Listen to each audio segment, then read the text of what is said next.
माझ्या सर्व बांधवांना माझा सप्रेम नमस्कार। आणि नवरात्री सुरू आहे तर आपल्याला देवीची स्थापना झालेली आहे, त्याकरिता मी सर्वांना मंगलमय शुभेच्छा देते। येत्या 28 सप्टेंबर रोजी बीड जिल्ह्यामध्ये ओबीसी समाजाचा महाएल्गार मोर्चा आयोजित करण्यात आलेला आहे।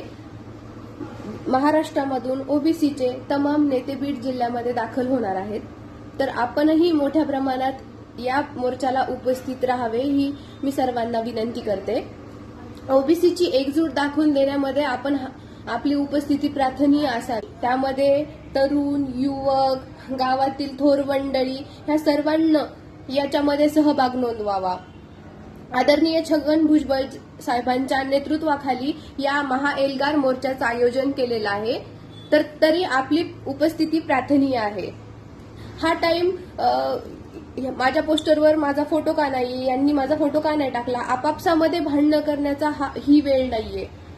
आपापसातले मतभेद दूर करून एकत्रित येण्याची ही वेळ आहे। आपले शक्ती प्रदर्शन दाखवून देणं, सर्वांनी त्याच्यामध्ये सहभाग नोंदवून आपलं एकीचं बळ दाखवून देणं हे फार काळाची गरज आहे। आणि हीच ती वेळ आहे संघटित होऊन आपलं मजबूतीकरण, आपलं बळकटीकरण आणि आपला संघटितपणा दाखवून द्यायची हीच ती वेळ आहे।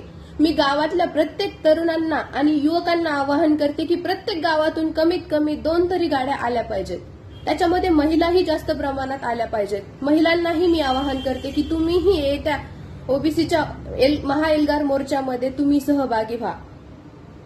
छगनजी भुजबळ साहेब न्यायालय पद्धतीने लढत आहेत वरी, आपण त्यांना बल दिलं पाहिजे। आपण जर संघटित दाखवली, एकीकरण जर दाखवलं तर त्यांना बळ मिळेल। आपले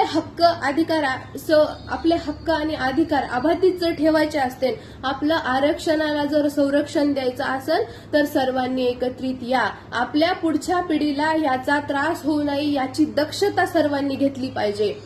आपल्या पुढच्या पिढीसाठी त्यांच्या आरक्षणाचं संरक्षण करणे हा आपलं पहिलं कर्तव्य आहे आणि ते कर्तव्य पार पाडण्यामध्ये कोणीही मागे राहू नका।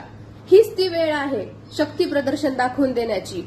आपण जर एकत्रित आलोत, आपण एकजूट दाखवली तर आपले हक्क, अधिकार आणि आपलं आरक्षण अबाधित राहील।